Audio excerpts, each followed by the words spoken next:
Assalamualaikum warahmatullahi wabarakatuh. Apa kabar anak-anakku kelas 9? Semoga dalam keadaan sehat semua ya. Baiklah, karena materi kemarin sudah selesai ya. Jadi hari ini kita akan belajar materi selanjutnya, yaitu kesebangunan dan kekongruenan ya. Apa itu? Nanti kita pelajari ya setelah baca doa dulu. Yuk baca berdoa bersama. Bismillahirrahmanirrahim. Nah, sebelum saya mulai materinya ya, saya ingin bertanya dulu ya. Nah, Wismi punya 2 buku ya. 2 buku ini saya tunjukkan bukunya. Kalau saya amati ya dan saya sejajarkan, buku ini sama persis ukurannya, baik panjang maupun lebar ya. Kalau saya taruh di papan ini, saya sejajarkan, maka terlihat bahwa panjangnya buku matematika dan bahasa Inggris ini adalah sama. Nah, kalau saya tanya, kedua kasus ini, keadaan ini apakah kongruen atau sebangun? Ada yang bisa jawab nggak? Nah, sambil absen bisa diamati ya. Sekali lagi, ada 2 buku bahasa Inggris dan matematika dengan ukuran yang sama persis ya. Panjangnya dan lebarnya berukuran sama. Sudut-sudutnya sama juga, besarnya 90 derajat. Nah, 2 keadaan ini, 2 bangun ini apakah sebangun atau kongruen? Pertanyaan saya. Nah, ada yang bisa jawab gak? Yang jawabnya kongruen siapa? Yang jawabnya sebangun siapa? Nah, yang jawab sebangun itu masih salah ya. Yang betul kedua kasus ini, kedua bangun ini saling kongruen. Nah, sedangkan saya memiliki kasus kedua ya. Yang kedua saya punya buku ini karya Habibur Rahman El-Shirazi ya. Ini saya sejajarkan sama buku matematika. Kalau kalian amati, bentuknya sama persis ya. Bentuk sama persis, namun ukuran panjang dan lebarnya berbeda. Nah, kalian amati sudutnya, apakah sama-sama siku-siku? Sama ya. Kalau saya berikan pertanyaan yang sama dengan yang tadi, apakah kedua bangun ini kongruen atau saling sebangun? Jawabannya ganti apa? Kalau tadi ukurannya sama persis, panjang buku matematika sama dengan panjang buku bahasa Inggris, lebar buku matematika sama dengan lebar buku bahasa Inggris, itu artinya kongruen. Sedangkan kalau ini apa Cah? Udah kelihatan jawabannya ya? Kalau tidak sama persis ya, seperti ini, ya ini kejadiannya berarti sebangun. Nah, kok bisa? Nanti Wismi jelaskan secara detailnya di materi hari ini. Jadi tolong diperhatikan sampai akhir pembelajaran ya. Jangan ditinggalkan di tengah-tengah, itu tak baik ya. Oke, kita lanjutkan. Baiklah. Materi kita hari ini saya tuliskan di papan tulis ya, kesebangunan dan kekongruenan. Apa ini maksudnya? Kekongruenan ya. Jadi diambil dari kata sebangun dan kongruen ya. Sebangun dan kongruen ini berlaku pada bangun-bangun bidang datar ya, yang kita pelajari untuk tingkat MTS ini. Yang pertama, harus kalian pahami ya, bahwa keduanya itu memiliki keterkaitan yang sangat erat ya. Nah, contohnya ya, benda tadi sama-sama bangun datar ya. Ketiga buku ini sama-sama bangun datar bentuknya, persegi panjang semua tiga-tiganya. Namun, kenapa hubungan antara satu dengan yang lain ada yang sebangun, ada yang kongruen? Nah, kita pelajari secara detailnya di sini ya. Sekarang saya dari yang tadi saya berikan ilustrasi, maka kita bisa tarik kesimpulan ya, bahwa syarat dari kesebangunan dan kekongruenan itu ya, saya buatkan tabel di sini.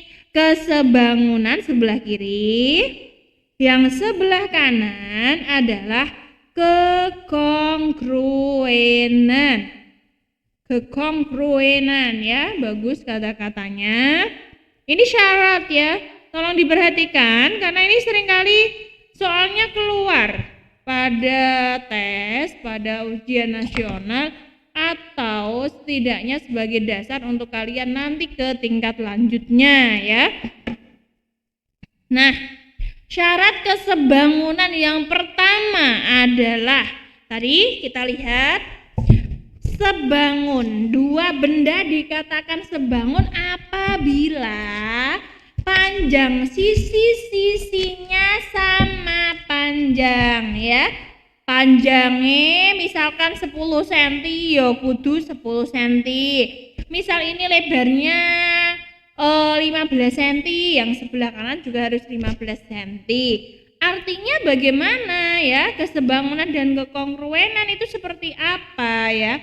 Jadi kesebangunan dan kongruenan di sini tadi yang saya tulis kekongruenan dulu ya. Syaratnya adalah sisi-sisi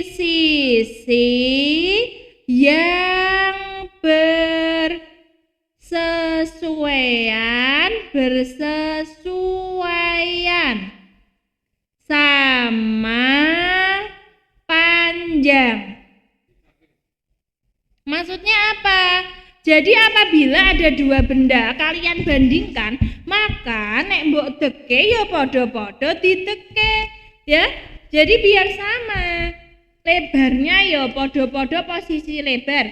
Jadi kalau misalkan ini kita berdirikannya bukune, ini yang lebar, maka posisi lebarnya sebelah kanan buku bahasa Inggris ya ini ya. Ini tingginya si buku matematika, maka tinggi si buku bahasa Inggris juga yang sebelah sini, yang saya tunjukkan ini. Nah, artinya dalam membandingkan bersesuaian itu ya nek ngadeg podo ngadeg, ambruk podo ambruk, ya posisinya sama. Kalau sebangun bagaimana? Syarat suatu benda sebangun itu ya kudu memiliki perbandingannya sama. Enggak semuanya benda itu ujuk-ujuk dikatakan sebangun, bukan.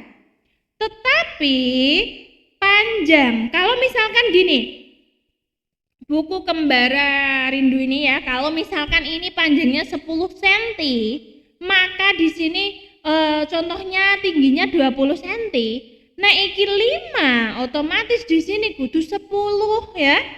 Jadi kalau buku yang matematika 2 kali lipatnya, tingginya 2 kali lipatnya dari buku kecil ini, maka lebarnya pun kudu 2 kali kelipatannya. Nah, artinya apa? Perbandingannya kudu podo, Cak. Perbandingannya harus sama. Jadi kata-katanya ya hampir mirip. Kesebangunan itu depannya ada kata apa? Perbandingan ya. Perbandingan sisi-sisi yang bersesuaian sama panjang. Loh bu kok podo ya? Sama sebenarnya. kata-kata belakangnya itu podo plek persis, tapi yang membedakan untuk kesebangunan adalah ada kata perbandingannya. Nah, artinya kalau benda sama-sama kongruen ya, sama-sama kongruen ini kan ukurannya podo plek. Nek matematika 20 cm tinggine, maka bahasa Inggris juga 20 cm. 20 banding 20 berapa? 1 banding 1. Kalau lebarnya 10 cm matematika, maka bahasa Inggris juga 10 cm, 1 banding 1.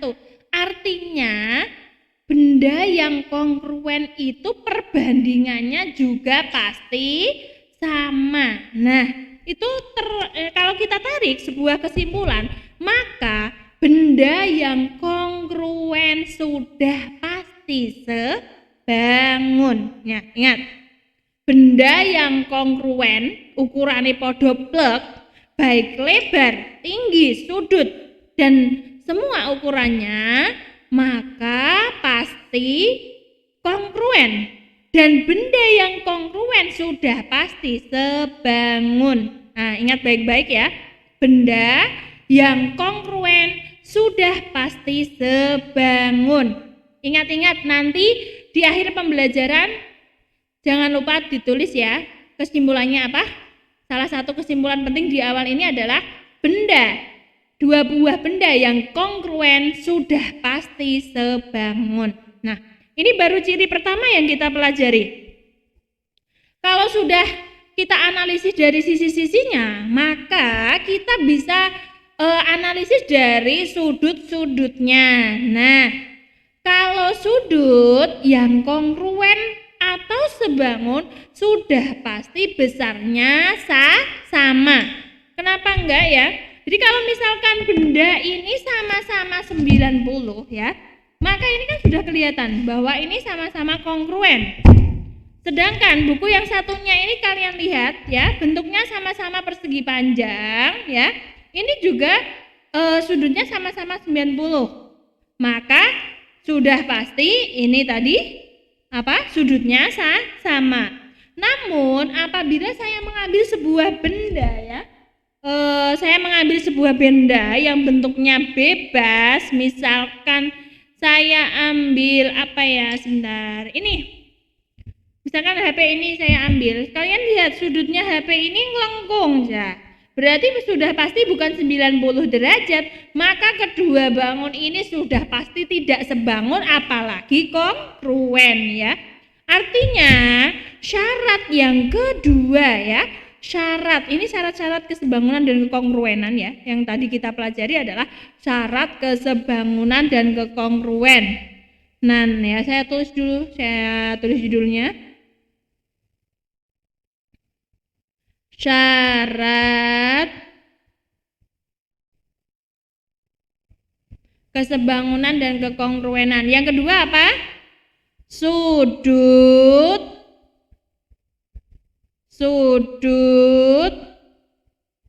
yang bersesuaian sama besar apa panjang? Kalau sudut sama besar. Bu, kok kenapa nggak pakai perbandingan? Ya, karena sudut nggak usah kita bandingkan, tinggal kita lihat aja. Jadi kalau sudut itu kan mau bendanya diperbesar, perkecil. Kalau 90 ya tetap 90 ya, jadi nggak ada perbandingannya. Kalau sudut perbandingannya itu pasti 1 banding 1. Jadi kalian lihat saja. Kalau sudutnya sudah pasti sama, nah itu ada kemungkinan sebangun atau kongruen ya. Nah, untuk ciri khas yang kedua, kongruen atau syarat yang kedua itu sama persis dengan kesebangunan, yaitu sudut yang bersesuaian sama besar. Nah, di awal ini kita sudah bisa ketemu dengan dua syarat dari kesebangunan dan kekongruenan. pahami betul-betul syarat ini karena di materi berikutnya akan benar-benar terpakai ya untuk pemahaman kalian ketemu dengan dua buah bangun apakah sebangun atau tidak. Nah, tadi apa kesimpulannya?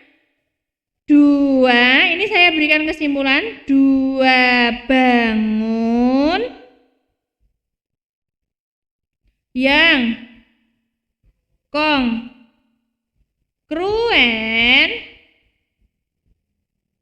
sudah pasti apa? Sebangun. Nah iki ditandai dikotai nek perlu dicatat ya. Ciri utama ya. 2 benda yang kongruen itu sudah pasti sebangun ya. Namun benda yang sebangun belum tentu kongruen ya. Itu yang harus kalian pahami. Nah, 2 syarat ini mungkin ada yang kurang jelas bisa ditanyakan langsung ya. Bisa lewat WA, bisa lewat Classroom atau bisa langsung di kolom komentar ini ya, Facebook ini. Nah, apa tadi 2 benda? Kalau ada 2 benda yang berukuran sama, saya ulangi sebentar. Ada 2 benda yang berukuran sama persis dan sudut-sudutnya sama, maka 2 benda itu kongruen atau sebangun? Sebangun atau kongruen? Ayo aja bingung. Kongruen. Nah, kalau misalkan ada 2 benda dengan perbandingan sisi-sisi yang bersesuaian sama panjang, sedangkan sudut-sudut pojoknya sama, maka sudah pasti apa? Memenuhi syarat kesebangunan. Oke, kalau sudah paham, akan saya teruskan materinya ya.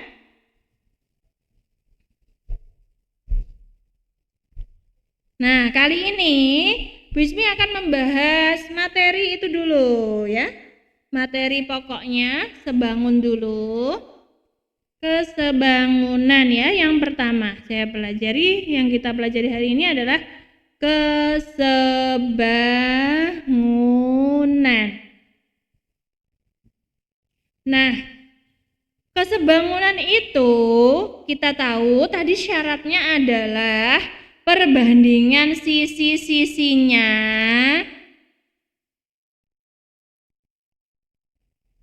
harus sama. Jadi, kalau misalkan ini diketahui 10 cm, di sini 6 cm.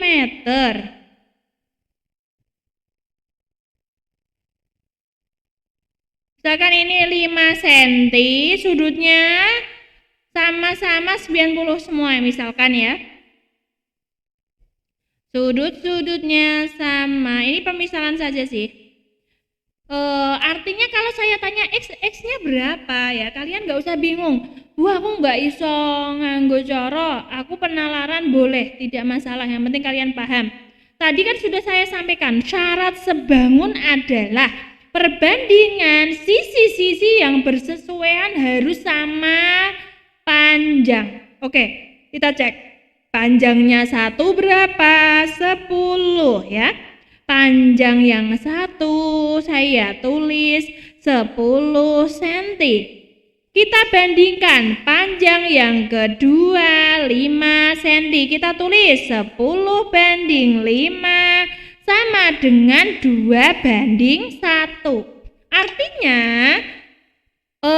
persegi panjang 1 ini adalah panjangnya 2 kali dari persegi panjang yang kedua ya. Nah, artinya yang kedua kebalikannya, panjang yang kedua adalah setengah dari panjang yang pertama. Nah, dari situ kan bisa disimpulkan bahwa L2-nya nanti separone 6, Bu. Betul sekali ya. Jadi L2 adalah separuh dari 6. Karena kita lihat persegi panjang yang kecil ini dapat 5 itu kan sebenarnya setengah dari 10. Maka X adalah 6 bagi 2 dapat 3. Bisa kita tulis. Maka L1 banding L2 adalah 6 banding separuhnya 6 berapa? 3. Nah, kalau perbandingannya sudah sama, barulah dia sebangun. Dengan demikian X-nya ketemu berapa, Cah? X-nya adalah 3 cm. Nah, misalkan Bu, kalau misalkan saya pakai perbandingan biasa pelajaran dulu kelas 1 atau 2 boleh? Oh, boleh sekali ya. Jadi X-nya ini kita tulis, X kita bandingkan dengan yang sesuai. Jadi yang sesuai, ingat-ingat, jangan X dibandingkan sama 10, tapi X-nya kudu dibandingkan dengan berapa? 6. X per 6 sama dengan 5 ya. 5 per 10. Maka X adalah 6 dikali silang dengan 5 dibagi 10. 6 kali 5, 30. 30 bagi 10 untuk 3 cm. Nah, seperti ini cara prosesnya ya, step by step sudah jelas ya. Bu, aku bingung Bu, aku pengennya penalaran langsung. Ya silahkan ya. Bu Ismi tidak membatasi kalian harus pakai cara ini, tuh tidak. Tapi pemahaman kalian seperti apa itu tulislah. Dengan bahasa kalian sendiri tidak masalah ya. Bagaimana cara memperolehnya? Misalkan, Bu aku nggak bisa pakai perbandingan seperti itu, tapi saya tulis X adalah setengah dari lebar persegi panjang yang kedua. Monggo silahkan ya. Itu bagus malah, artinya kalian bisa menerapkan apa yang saya sampaikan itu dengan pemikiran kalian ya. Jadi boleh dijawab, tidak harus persis sama dengan saya, tapi prosesnya. Karena gini ya Cahya, ibaratnya kene mau ke Winong, ada yang lewat Buan, ada yang muter dulu lewat Gabus ya, lewat Gempol Sari ke Gabus baru ke Winong, tuh boleh-boleh saja. Ada yang lewat Botok, boleh ya. Artinya saya tidak akan membatasi ya kreasi kalian untuk mencari sebuah hasil ya. Tapi saya lihat prosesnya agak panjang tidak apa-apa, tapi tujuannya tetap sama ya. Jadi kalian jangan takut menulis cara yang berbeda pada saat mengerjakan soal matematika dari saya ya. Jadi seperti ini kurang lebihnya ini caranya. Saya akan memberikan contoh. Nah, mungkin kalian akan bertanya-tanya, Bu, sebenarnya gunanya kesebangunan itu apa gitu kan untuk kehidupan sehari-hari.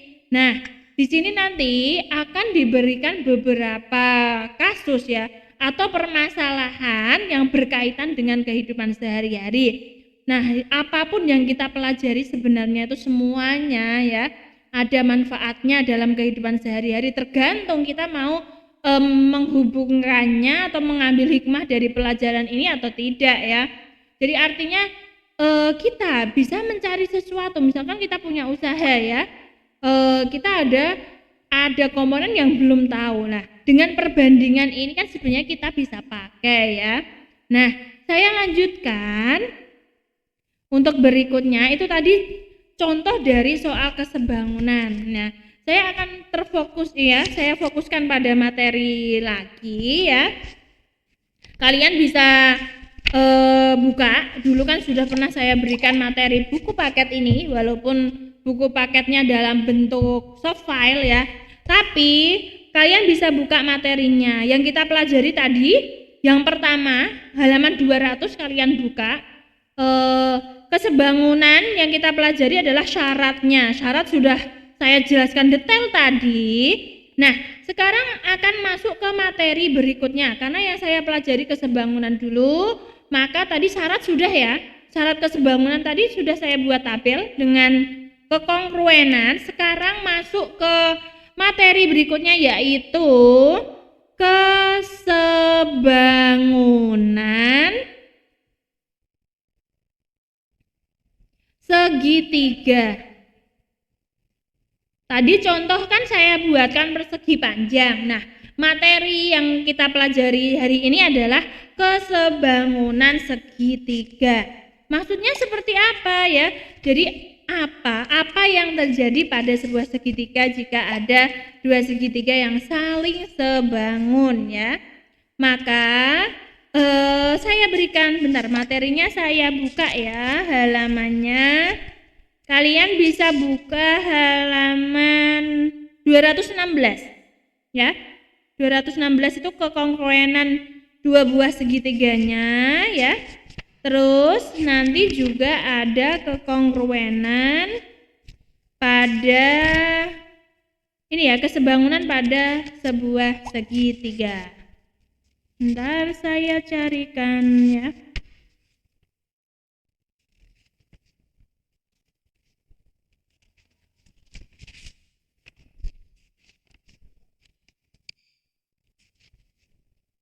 Nah ini kesebangunan dua buah segitiga. Nah buka halaman 242 ya. Karena tadi yang saya pelajari kesebangunan dulu, maka yang saya bahas juga ini kesebangunan dulu ya. Sebenarnya sih bisa kesebangunan dan kongruenan itu berjalan bersama ya. Jadi apa kongruenan dulu juga boleh, sebangun juga boleh. Nah sekarang pada segitiga ini saya akan langsung berikan contoh soal ya. Sama halnya pada persegi panjang, untuk segitiga ini juga sama ya. Kegunaan dari kesebangunan adalah mencari sisi-sisi yang belum diketahui ya. Mencari dari sisi-sisi yang belum diketahui dari dua buah segitiga yang saling sebangun. Jadi misalkan gini, saya punya ini 6 cm ya misalkan. Ini ada 4 cm. Ini 8 cm. Nah,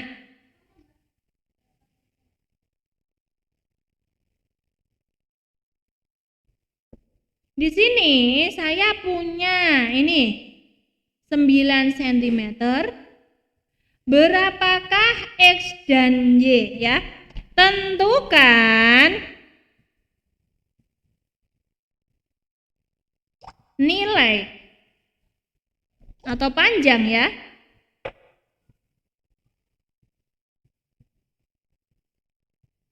X dan Y.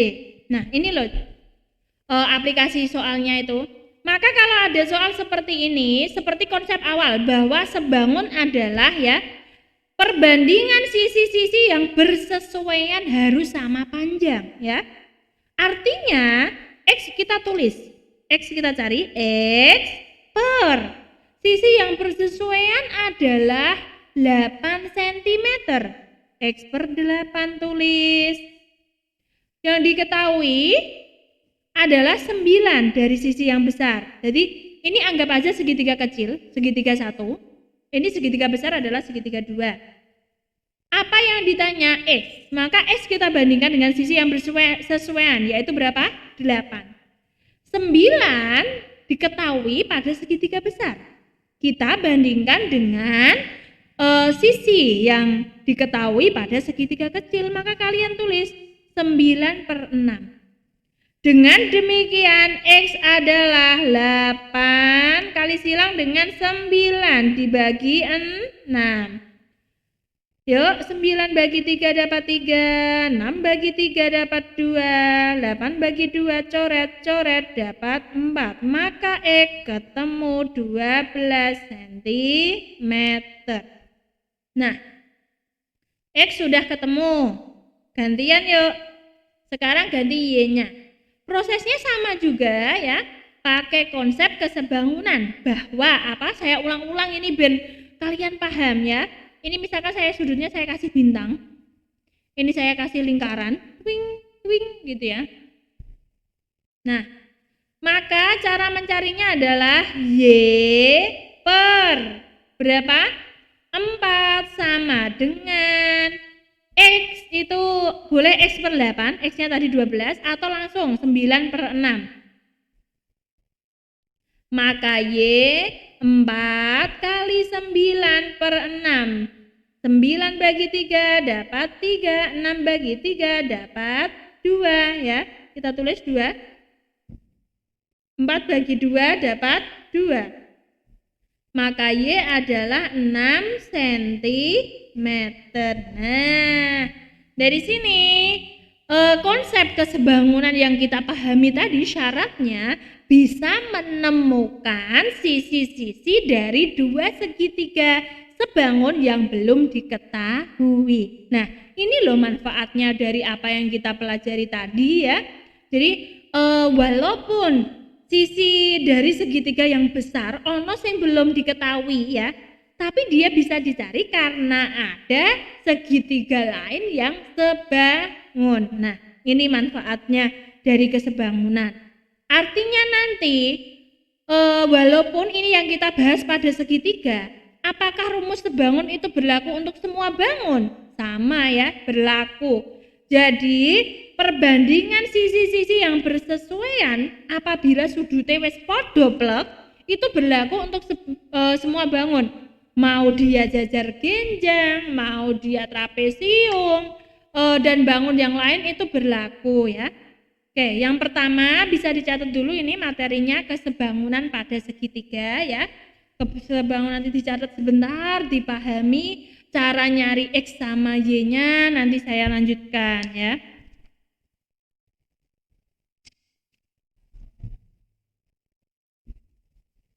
Nah, yang A kesebangunan pada segitiga, segitiga dengan sudut sembarang ya, yang tadi saya contohkan.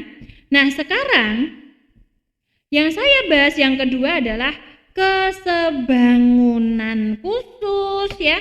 Khusus, kok ada khususnya? Kenapa khusus? Karena khususnya yang kita bahas ini adalah dalam segitiga siku-siku, selalu spesial ya. Segitiga siku-siku itu selalu spesial karena sudutnya apa? 90 derajatnya. Di situ buka halaman 246 ya. Ada itu ya. Semacam percobaan ya. Kalian bisa coba-coba di rumah, namun di sini saya akan menarik kesimpulannya. Jadi gini. Ini misalkan ada sebuah segitiga besar siku-siku. Saya tarik, ini misalkan A, B, C. Siku-sikunya di B. Saya tarik garis yang tegak lurus terhadap AC. Seret. Membuatnya pakai segitiga siku-siku lebih baik ya. Tapi kalau nggak ada bisa diperkirakan. Yang penting itu siku-siku. A, B, C, D. Nah, kalau saya tanya, ada berapa segitiga siku-siku yang kamu lihat? Ada berapa? 1, 2, atau 3? Nah, ternyata segitiganya itu ada 3. Yang paling kecil adalah A, B, C. Ini A, B, D. Yang sedang adalah B, D, C. Sedangkan yang besar adalah A, B, C. Nah, betapa spesialnya siku-siku seperti itu ya. Kenapa? Karena setiap sisi-sisinya nanti akan memiliki hubungan dengan sisi yang lain ya. Jadi, kita bisa membandingkan antara siku-siku kecil, siku-siku sedang dengan siku-siku yang besar ya. Nah, kalau kita gambarkan, Bu, aku belum paham. Oke, saya tarik di sini. Saya gambar segitiga yang paling kecil. Saya tulis di sini, saya gambar. Maka di sini adalah D.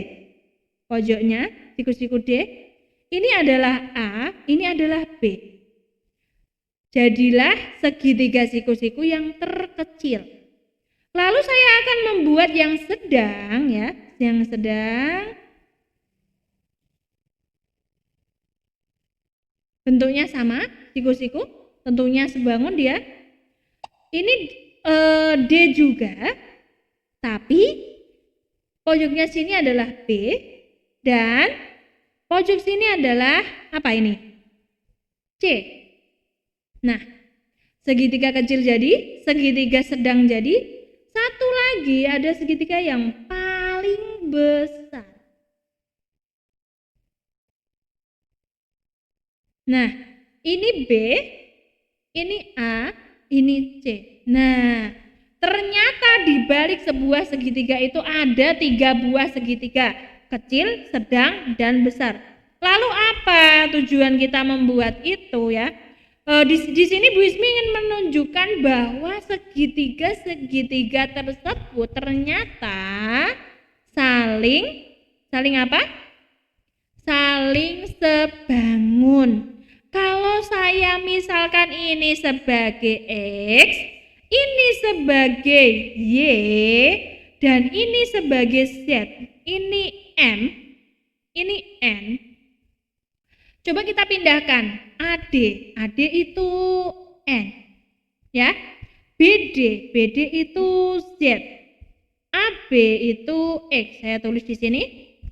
Sekarang BD adalah Z, BC adalah Y, CD adalah M. Saya tulis di sini. AB adalah X, BC adalah Y, AC adalah M ditambah N. Kalau kita bandingkan, maka ternyata N kita bandingkan dengan Z. Z kita bandingkan dengan M. X dibandingkan Y. Nanti ketemu rumus enggak kita ya? Jadi ini kita sebenarnya studi kasus untuk mencari sebuah rumus dari sebuah segitiga siku-siku yang saling kongruen dan di dalamnya ada siku-siku lagi. Yuk X kita bandingkan Y.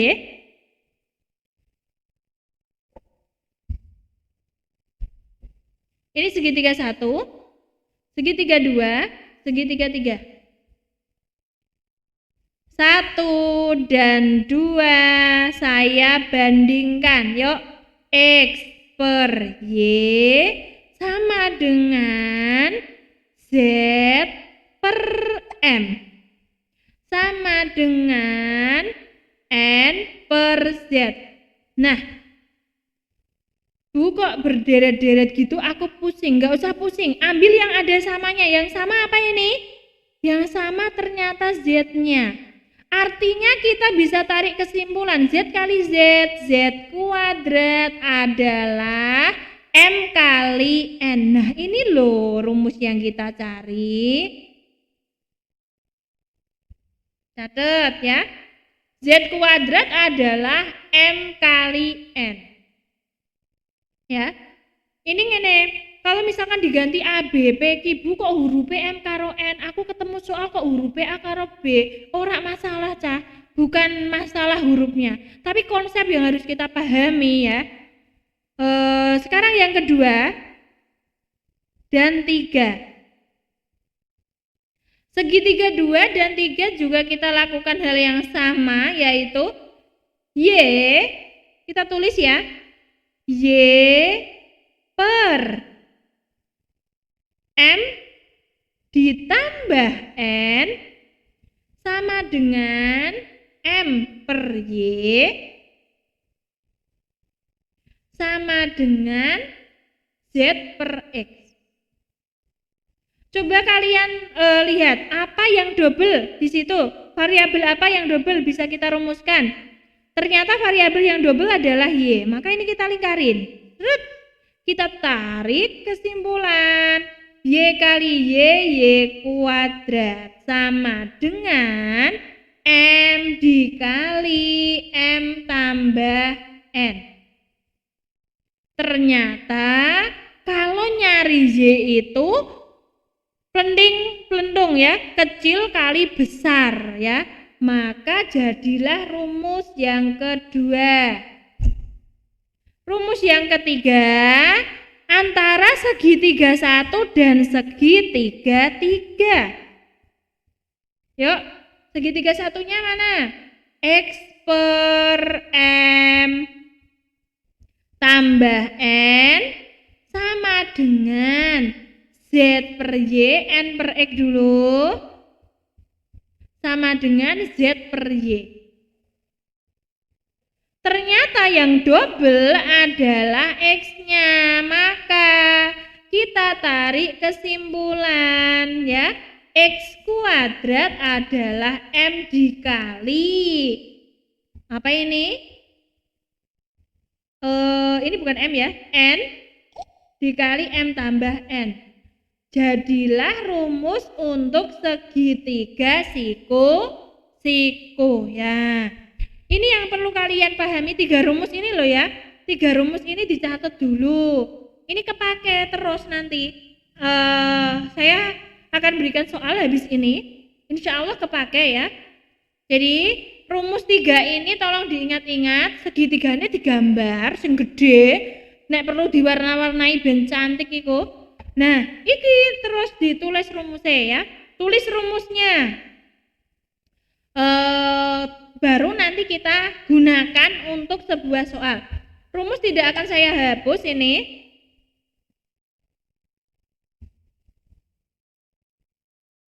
Nah, saya berikan soal sekarang.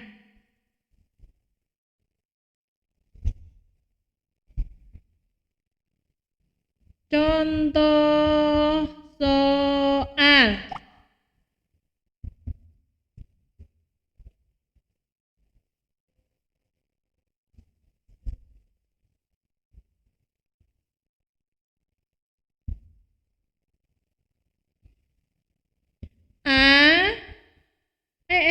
Salah ya, A, B, C. Kita tarik garis, jebret ya, jebret. Oke, A, B-nya disuruh nyari ya. Tadi apa ini? X. Terus ini tadi Y. Ini Z-nya. Kalau misalkan di sini diketahui 9, ini 16 cm. Tentukan. Nah, kalian jangan bingung ya. Kalian bisa langsung terapkan rumus yang sudah kita cari tadi ya. Kayak kita udah punya rumus kuy. X kuadrat adalah N kali M tambah N ya. Kalian jangan ingat hurufnya ya, ingat huruf itu resiko, hurufnya ganti kamu mumet, tapi konsepnya yang kalian pahami. Pada saat nyari X posisinya kan di AB, pojok kene cah, maka konsepnya adalah dekat kali jauh. Dekatnya berapa? Ya, N dikali M tambah N. Dekatnya 9, jauhnya 9 tambah 16. Kita tulis X kuadrat sama dengan dekatnya 9 dikali jauhnya 9 ditambah 16. X kuadrat 9 dikali 25. Maka X adalah akar 9 dikali 25. Akar 9, 3, akar 25, 5, ketemu 15 cm. Nah, gampang apa Angel? Gampang ya? Jadi kalau kita tahu konsepnya, insya Allah soal serumit apapun itu nanti jadi mudah ya. Nah, berikutnya kalau misalkan nyari Y dulu lah ya. Y-nya saya taruh di sini. Y kuadrat, konsep yang pertama, yang kedua setelah X ini ya, itu dekat kali jauh. Nah, penting-penting zamannya Bu Ismi SMP, nek bapak guruku itu ngajarnane ngene cah. Plenting-plentung. Jadi dekat kali jauh. Dekatnya berapa? 16. Jauhnya berapa? 16 tambah 9. Maka Y kuadrat 16 dikali 25. Y akar 16 dikali 25 untuk piro cah? 4 kali 5 sama dengan 20 cm. Nah, tahu konsepnya gampang kan ya?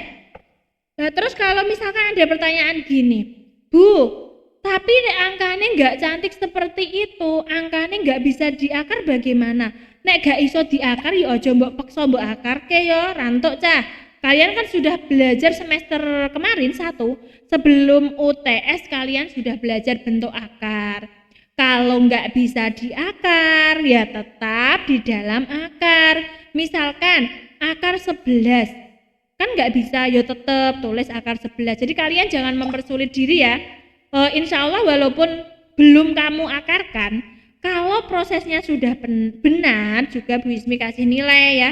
Jadi kalian jangan memaksa mengakarkan angka yang tidak bisa diakar. Seperti itu ya.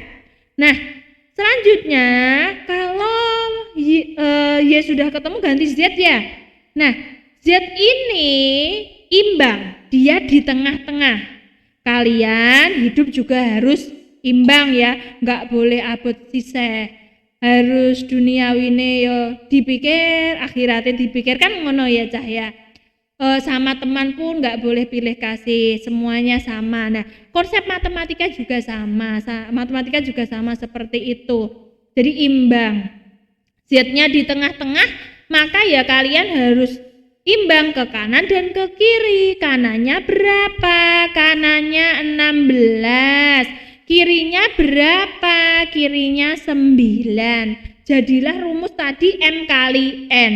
Maka kita tulis 16 dikali 9. Z kuadrat adalah, ya berarti nek diakar 16 kali 9, Z-nya 4 kali 3 sama dengan 12 cm. Nah, seperti itu. Hari ini yang Bu Ismi ajarkan sampai sini dulu. Engko nek kakean malah mumet ya saya.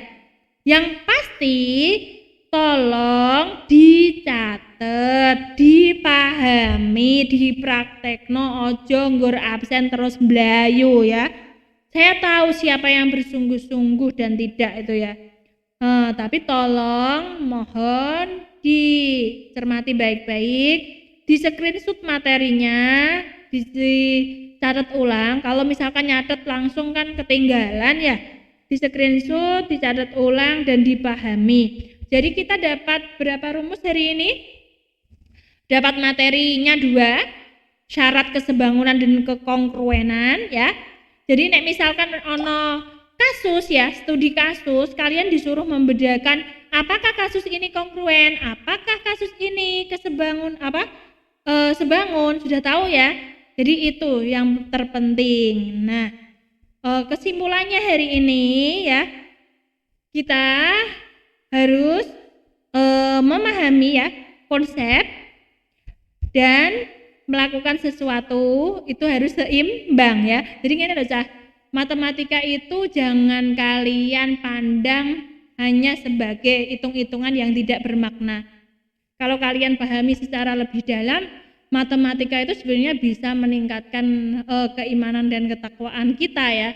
Jadi kalau misalkan kita analisis dari segi agama, betapa luar biasanya matematika ya. Bahkan kalau kita analisis satu persatu, semuanya juga kembali ke Allah gitu ya. Kayak tadi ini kekongruenan, kesebangunan yang kita pelajari hari ini, kita ada namanya konsep seimbang ya. Jadi itu harus seimbang. Kalau kita maknai lebih dalam ke religi ya. Jadi hidup itu harus seimbang. Seimbang apa? Seimbang duniawi, juga seimbang dengan akhiratnya. Jangan hanya memikirkan ibadah tanpa memikirkan dunia. Jangan pula bekerja cara ngos-ngosan ya untuk dunia tok tanpa memikirkan akhirat. Jadi pesan Bu Ismi itu, jadi apapun yang kita peroleh, materi apapun ya, selalu dasarkan pada itu ya, kembali ke untuk keimanan dan ketakwaan kita ya. Jadi seimbang hari ini, prinsip yang kita peroleh adalah seimbang dunia, seimbang akhirat ya. kalau kamu berusaha, insya Allah Allah akan berikan hasil yang terbaik ya. Barang siapa bersungguh-sungguh pasti akan memperoleh ya. Manjada wajada, oke? Di akhir sesi matematika hari ini selalu Bu Ismi ucapkan itu ya, doa semoga pandemi ini segera berakhir, kalian semuanya sehat-sehat dan kita segera bisa bertemu di pertemuan langsung di kelas di Madrasah Rodotus Suban ini ya. Akhirul kalam, wassalamualaikum warahmatullahi wabarakatuh.